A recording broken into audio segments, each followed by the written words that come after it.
বলেছে limit state of serviceability for deflection, ডিফ্লেকশনের কথা বলেছে, including the effect due to creep, sinkage, temperature occurring after erection of partition and application of floor finish and roofs is restricted to। দেখো maximum একটা RCC স্ট্রাকচারে কত deflection হতে পারে, কোশ্চেনটা এইটাই। কিন্তু যখন পড়িয়েছি তুমি দেখবে যে দুটো কেস আছে, একটা হচ্ছে যে ডিফ্লেকশন কত হতে পারে সমস্ত কিছু নিয়ে, বিভিন্ন লোড, ক্রিপ, সিঙ্কেজ, টেম্পারেচার ইত্যাদি নিয়ে কত ডিফ্লেকশন হতে পারে, সেই কোশ্চেনের একটা আলাদা অ্যান্সার। আর এইটাও বলেছিলাম যে সেই কোশ্চেনে যদি এই একটা সেন্টেন্স যদি জুড়ে যায়, সেই সেন্টেন্সটা হচ্ছে যে erection of partition and application of floor finish. এই কথাটার মানে কি? মানে আমি বাড়ি করলাম, রুফ স্ল্যাব কাস্টিং হলো, কাস্টিং হওয়ার পরে আমি ফ্লোর ফিনিশ করলাম, মানে আমি মার্বেল বসালাম, টাইলস বসালাম এবং পার্টিশন ওয়াল তুললাম, 5 ইঞ্চ ব্রিক ওয়ার্ক তুললাম, তারপর কত ডিফ্লেকশন, এটা আলাদা ব্যাপার। আর নর্মালি আমি স্ল্যাব কাস্টিং করেছি, তার ম্যাক্সিমাম ডিফ্লেকশন কত সেটা আলাদা। এই দুটো জিনিস আলাদা, ঠিক আছে? একটা হচ্ছে নর্মালি ডিফ্লেকশন কত হবে, একটা হচ্ছে যে ওইসব হয়ে যাওয়ার পরে আমি কি করেছি, মার্বেল করেছি, আমি 5 ইঞ্চির ব্রিক ওয়ার্ক পার্টিশন ওয়াল তুলেছি, তাহলে তখন ডিফ্লেকশন, দুটো তো এক ডিফ্লেকশন হবে না, তো তখন কি হবে? এই দুটো কথা খুব ইম্পর্টেন্ট, এই নিচের এই কথাটাকে লক্ষ্য করতে হবে। যদি এরকম হয় তাহলে বলো কত হবে, তাহলে স্প্যান বাই 350 হয়ে যাবে, কারেক্ট, স্প্যান বাই 350 হয়ে যাবে। আর যদি এমনি নর্মাল কেসে মানে এই লেখাটা যদি না থাকতো তাহলে সেই ক্ষেত্রে কিন্তু অ্যান্সার হতো কত বলো তো, স্প্যান বাই 250 অর 20 মিলিমিটার, হ্যাঁ কি না? Span by 250 or 20 millimetre, whichever is less, তখন সি অ্যান্সার হতো। কিন্তু এখন যেহেতু এইটা বলে দিয়েছে, তখন কিন্তু স্প্যান বাই 350 বেশি হবে না, হলো? তার অ্যান্সার হচ্ছে ডি। নেক্সট যাব, deflection can be controlled by using the appropriate. বহুবার কোশ্চেনটা এসছে, পিএসসি যেইতেও এসেছিল, অ্যাপ্রোপ্রিয়েট কোন রেশিওটা দিতে হবে, span by depth ratio, very easy. আর যদি পার্টিকুলারলি বলে যে কোন স্প্যান, তাহলে বলবো shorter span, LX by D. 6 number বলেছে at what stress does that fast flexural crack appear in RCC beam made of M25 grade concrete। বলেছে একটা আরসিসি বিম আছে, ফ্লেক্সজার মানে হচ্ছে যে পিওর বেন্ডিং, ফ্লেক্সজার মানে পিওর বেন্ডিং, একে আমি লোড দিয়ে দিয়েছি ডাব্লু, এ বেন্ড করেছে, তাহলে উপরে কম্প্রেসার, নিচে টেনশন, নিচে টেনশন আসার ফলে দেখলাম নিচটা এরকম ক্র্যাক হচ্ছে, কত স্ট্রেসে ক্র্যাক হবে, তাহলে এই যে ফ্লেক্সজার টেনশন এর ফর্মুলা FCR সমান 0.7 রুট FC। এইটা হচ্ছে যে একটা কংক্রিটের ডিউ টু বেন্ডিং টেনশন নেওয়ার ক্ষমতা। তাহলে M25 গ্রেড কংক্রিটে FC কে 25, রুট 25 মানে 5, 5 7 35, তাহলে 3.5 যদি স্ট্রেস ওর সমান বা ওর বেশি হয়, তাহলে ফার্স্ট ফ্লেক্সচারাল ক্র্যাকটা শুরু হবে। কোশ্চেনটা ঘুরিয়ে দিয়েছিল, ভালো কোশ্চেন, জানতে এমনিও জানতে পারতো যে তুমি বলো যে ফ্লেক্সচারাল টেনসাইল স্ট্রেংথ কত, সেটা না বলে যে ফার্স্ট ক্র্যাকটা কখন হবে, সোজা কথা। তাহলে অ্যান্সার হচ্ছে বি, ভালো কোশ্চেন ছিল। The effective width BF of a flange of a continuous T-beam in a floor is given by BF equal to L0 by 6 plus BW plus 6DF, where L0 represent, আচ্ছা এইটা সহজ কথা, L0 represent the span between 0 moment to 0 moment, মানে 0 moment মানে point of contraflexure to point of contraflexure, মানে তার যে length সেইটাকে বলছি আমি L0, সেটা আমি বিমের ওই দিকে লেন্থ ওয়াইজ দেখতে পাবো। মানে এইটা টি বিম, তো এইটা টি বিম, তাহলে L0টা আমি এই দিকে দেখতে পাবো,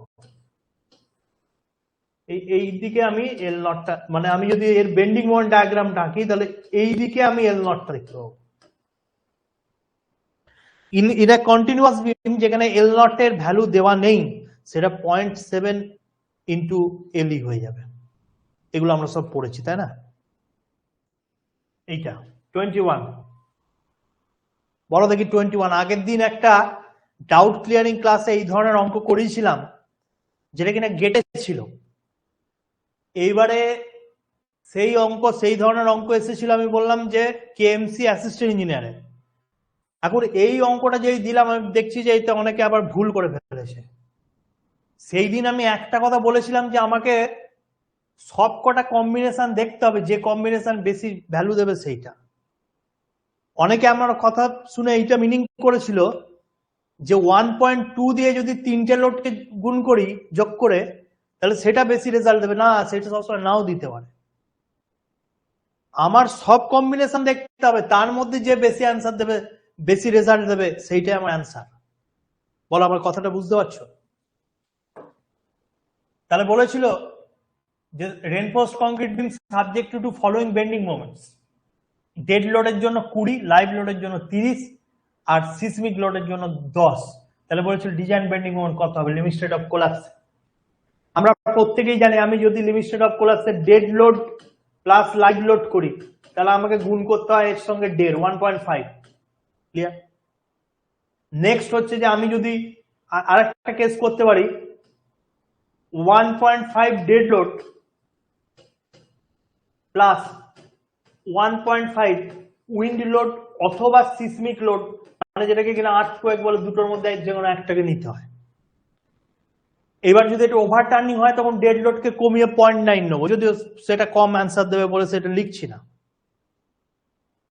আর একটা ফাইনাল কম্বিনেশন আছে, সব 1.2 dead load plus 1.2 live load plus হচ্ছে 1.2 উইন্ড লোড অথবা সিসমিক লোড, মানে দুটোর মধ্যে একটাকে নিতে হয়। এই হচ্ছে খেলা। এবার আমি 1.2 ডেড লোড লাইভ লোড আমি যদি 1.5 ডেড লোড লাইভ লোড, তাহলে দেখো 1.5 এর সঙ্গে আমি 20 প্লাস 30 যোগ করে হলো 50,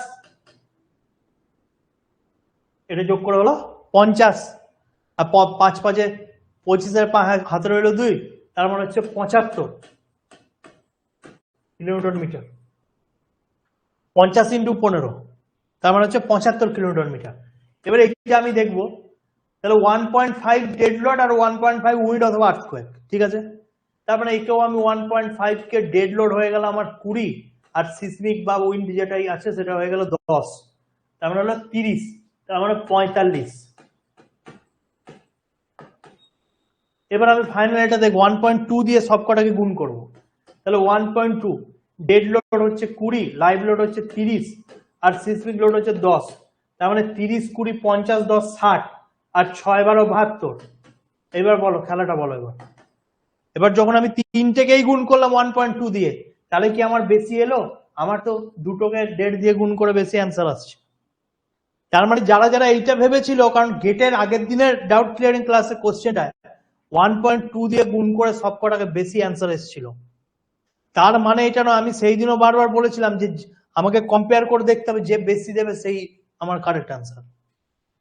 তার মানে আমি 1.5 দিয়ে যদি দুটোকে যোগ করে গুণ করি, তাহলেই বেশি দেবে। ইনস্টিড অফ 1.2 দিয়ে 3টেকে যোগ করে গুণ করে আমার সেটা বেশি অ্যান্সার দেবে না। সুতরাং যখন শুধু ডেড লোড লাইভ লোড পড়ে যাবে ওই স্ট্রাকচারের উপর, তখনই স্ট্রাকচার ফেল করে যাবে। আমি 3টে লোডকে ধরছি, দিয়ে আমি রিপোর্ট পাঠাচ্ছি 72 কিলোমিটার মিটার বেন্ডিং মোমেন্ট নেবে, ডিজাইন রিপোর্ট পাঠাচ্ছি, তাহলে যেই ডেড লোড লাইভ লোডের কম্বিনেশন শুধু আসবে, তখন কিন্তু আমার স্ট্রাকচার ফেল করে যাবে। সুতরাং আমার এখানে ডিজাইন বেন্ডিং মোমেন্ট হয়ে যাবে 75 kilonewton metre, B correct answer. বলো, বুঝতে পারছি? ভালো, দারুণ কোশ্চেন ছিল, হেভি কোশ্চেন ছিল এটা। ঠিক আছে, অ্যান্সার হচ্ছে B. 25, in a RCC beam, as the percentage areas of tensile steel increases, তাহলে এবার কি হবে? ডেপথ অফ নিউট্রাল অ্যাক্সিস এর সঙ্গে কি চেঞ্জ হবে? Percentage area of tensile steel, percentage area of tensile steel মানে পার্সেন্টেজ পিটি, পিটি মানে হচ্ছে যে এএসটি বাই বিডি ইনটু 100, মানে পাতি কথা হচ্ছে পার্সেন্টেজ এরিয়া টেনসাইল স্টিল মানে এএসটি বাড়ার কথা বলছে। এএসটি বাড়লে ডেপথ অফ নিউট্রাল অ্যাক্সিস এ কি চেঞ্জ হবে? আচ্ছা, ডেপথ অফ নিউট্রাল অ্যাক্সিস এক্সইউ লিমিটেও কিছু চেঞ্জ হবে না, কারণ ওটা গ্রেড অফ স্টিলের উপর ডিপেন্ড করে। কিন্তু এক্সইউ যদি আমি ফর্মুলা দেখি, আমার ফর্মুলা 0.87 FYAST ডিভাইডেড বাই, এসব ফর্মুলা লিখিয়ে দিয়েছি, 0.36 এফসি কে বি, হ্যাঁ কি না? তাহলে আমার যদি অ্যাকচুয়ালি এএসটি বাড়ে তাহলে আমার বিমের ডেপথ অফ নিউট্রাল অ্যাক্সিস বাড়বে, depth of neutral Axis will increase. ভালো ভালো question. Depth of neutral Axis will increase. A 34, as per IS 756, the value of maximum compression strain in concrete in axial compression for limit state of collapse, বলো এটা কি হবে? ভালো question. Axial compression কথাটা দেখতে হবে কিন্তু, axial compression for limit state of collapse মানে আমি বারবার আবারও বলেছি যে কংক্রিটের ম্যাক্সিমাম স্ট্রেন 0.0035, যেটাকে কিনা বলা হয় যে স্ট্রেন ডিউ টু ফ্লেক্সচার, কিন্তু কম্প্রেশনের জন্য এইটাকে ধরা হয় এবং সেই স্ট্রেনের ভ্যালু হচ্ছে 0.002।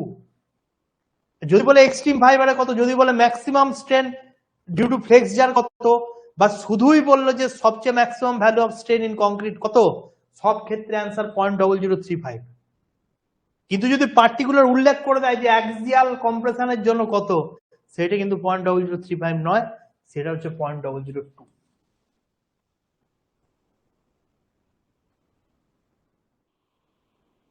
While checking shear resistance of reinforced concrete beam for limit state of collapse, which one of the following nominal shear stress recommendation is to be adhered to? shear resistance দেখার জন্য কোন shear stress রেকমেন্ডেশনটা অ্যাডহার্ট করব? View is shear force at vertical cross section, B and D are overall present effective depth of the beam respectively. Shear resistance of reinforced concrete beam as per IS 756। তাহলে তার মানে এটা indicate করতে চাইছে, এটা indicate করতে চাইছে nominal shear stress কে, টাও ভি কে।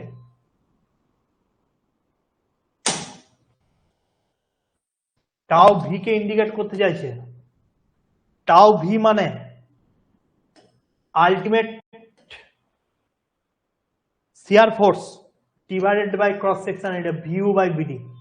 ডি নিচে তো নাকি অপশনে? কারেক্ট অপশন ডি নিচে, ডি হবে। এইটা আরসিজি, এইটা সম নয়। সম হলে সেটা বিভিন্ন তোমার ওই টাও ম্যাক্স টাও অ্যাভারেজের মধ্যে সম্পর্ক, সেসব আলাদা জিনিস। 39, minimum spacing between horizontal parallel reinforcement of the same site should not be less than। তাহলে এইটা যেটা হরাইজন্টাল ডিসটেন্স যেটা বলা হয়েছিল কোডে, সেটা বলা হয়েছিল 1.5 or nominal maximum size of core segregate plus 5 mm। তার মানে 25 mm or 1.5 whichever is greater, সেইটা দুটো হরাইজন্টাল বারের মধ্যে স্পেসিং দিতে হবে। তাহলে এখানে তো 25 mm নেই, তাহলে আমি 1 ডায়ামিটার দেবো। মানে ব্যাপারটা বুঝতে পারছো? এই বার এদের মধ্যে যে হরাইজন্টাল স্পেসিং সেটা কত দেবো, সেটা এদের যা ডায়ামিটার সেইটা দেবো 1.5, অথবা nominal maximum size of coarse aggregate plus 5, maximum size of coarse aggregate 20, মানে 3/4 পাথর প্লাস 5 মানে হচ্ছে 25 mm, which ever is greater সেইটা দিতে হবে। এখানে 25 নাই, 1.5 মারবো। ঠিক আছে, অ্যান্সার হচ্ছে এ।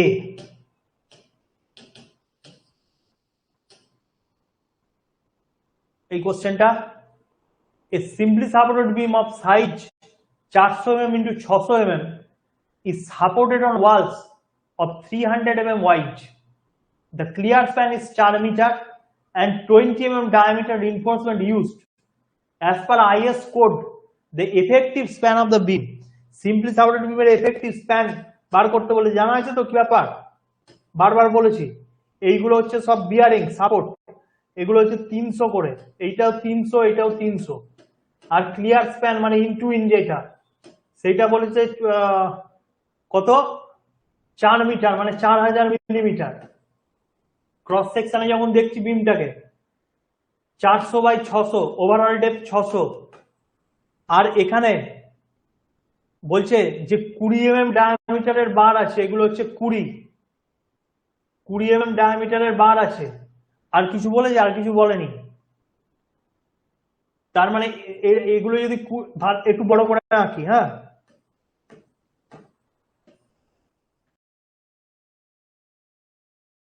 600 ওভারঅল ডেপথ।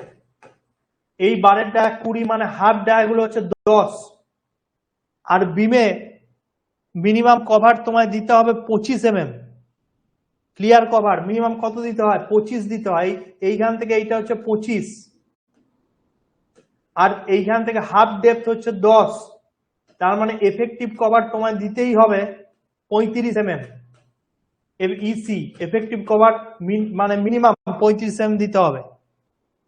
তাহলে 600 মাইনাস 35, 600 থেকে 30 বাদ দিলে 570, আর 5 বাদ দিয়ে দেবো। তার মানে এফেক্টিভ ডেপথ যেটা আসবে 565 মিলিমিটার এফেক্টিভ ডেপথ। ঠিক আছে, এইটুকু ফর শিওর। এবার আমি সিম্পলি সাপোর্টেড বিমের এল এফেক্টিভের হিসাব করব। দুটো ব্যাপার আছে, একটা হচ্ছে সেন্টার টু সেন্টার ডিস্টেন্স মানে 4000 প্লাস 300 4.3 মিটার, আর একটা হচ্ছে যে clear span plus effective depth মানে 565।